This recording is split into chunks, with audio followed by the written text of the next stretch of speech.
Yeah, checks out. Long ago, it was December 2020. There I was, eagerly awaiting two things: the next Smash Bros. Fighter and Game of the Year. Now, like every year, I always had a personal favorite game that I'd played. In 2018, it was Smash Ultimate, and in 2019, it was Mario Maker 2. So I thought I would turn this into a yearly series where I discuss what games I played that year and why it was my favorite, that deserves the title of Game of the Year. So, where was I? That's right, Game Awards 2020. So, there I was, eagerly awaiting the announcement of Game of the Year, my copy of Animal Crossing New Horizons eagerly in hand. I began to ferociously slam popcorn into my gullet as... what even is this script? And then, the announcement was made. Who do you think won? Who do you think won? So yeah, Animal Crossing didn't win. Slightly angry about that, but you know, it's fine, because I'm making this video. It's fine. But why do I like Animal Crossing so much? Well, let past me tell you. Hey, you should check out my podcast, Writer's Block, by the way, if you want to see the full, not sped up rant, link in the description. So, I feel like this episode has special implications, because this was Game of the Year 2020. Possibly one of the worst years to ever exist in all of mankind. So I feel like this game should have been one that was special. One that helped those who were struggling escape from the horrors of reality and relax. One that... The Last of Us Part 2. If you like The Last of Us Part 2, I mean no ill intent, don't get your sea dogs all salty over haha funny internet man saying bad things about your favorite game. So, let's get into it, shall we? Hey, editing me, can you do one of those funny jump cuts that are Animal Crossing. One of the most unique and comfy experiences you could ever have in a game. It's such a strange idea for a game, and it somehow oddly works. Like, if you were to head into Nintendo's head office and pitch a game to them where you pay off your crippling debt, you would be laughed out of the building. However, one of the most appealing things about the Animal Crossing series of games is their longevity. These are such great games to pick up for half an hour, then set down, and that's the point. Animal Crossing for some people can be played for months or even years. Obviously, this isn't always the case, but we'll get into that later. Most games can be pretty simple. You start, solve some puzzles, rage at that one stupid underwater level you keep dying on, and break your stupid fight the big bad boss at the end, and you win. There's levels to traverse, monsters to slash, or extremely boring cutscenes that take too long to sit through. Pokemon Sun and Moon. Animal Crossing isn't like this. There's no end goal, no real point or stakes.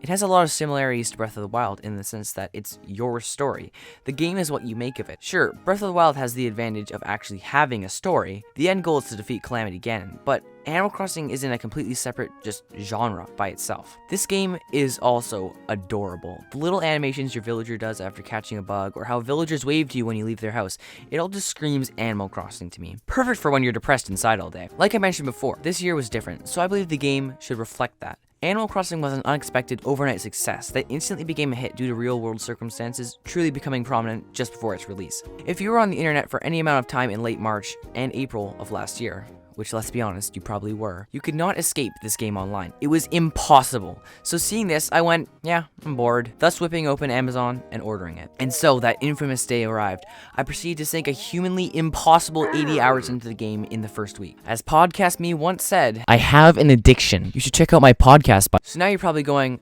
okay, cool, but this game is perfect, right? And no. As I mentioned before, this game is very, very bare bones compared to even New Leaf on the 3DS. A lot of content was stripped, and honestly, the only good reason I can come up for a lot of things not being in the game is time constraints. Again, let me just pull up that obligatory Miyamoto quote real fast, yeah.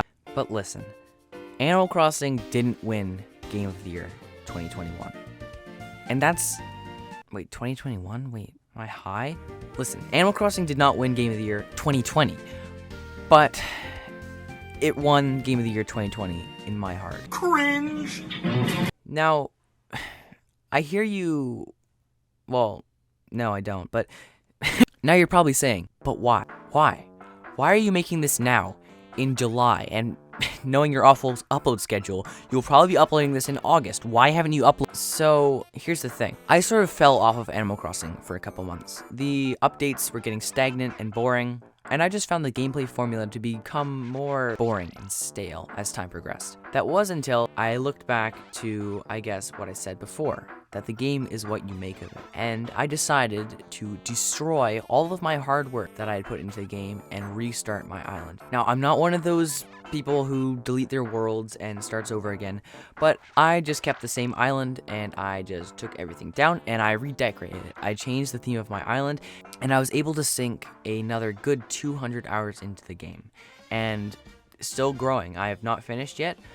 When I do, I'll probably make a video on it and showcase my island, but this is what I was talking about before. The game, to me, was becoming stale. It was becoming old, and so I decided to go, but I don't want it to, bruh, and I decided to change things up a little. Now, I hear you probably saying, isn't that bad game design? Shouldn't you be able to, you know, and yes, but it's Animal Crossing. It's an exception. And this is probably why the game did not win Game of the Year. One, it's a Nintendo game that isn't Breath of the Wild, so like, why would you even think it would win Game of the Year? And second off, wait, actually, why did The Last of Us Part 2 win Game of the Year? Wait, Doom Eternal was one of the nominees. Why didn't that win? What? Now, that was my Game of the Year 2020, and obviously I know this is subjective, and I know I'm not going to have the same favorite game as other people did, but honestly, there was no other choice for me. Animal Crossing just means too much to me, and as I know how as cringe as that is, I really do still enjoy my time with the game, and past its flaws, it is just a good game to me. And I know there's issues, and I know there's problems, but if you're able to look past those things and just enjoy the game for what it is, just like I did, I feel like you'll get the best experience.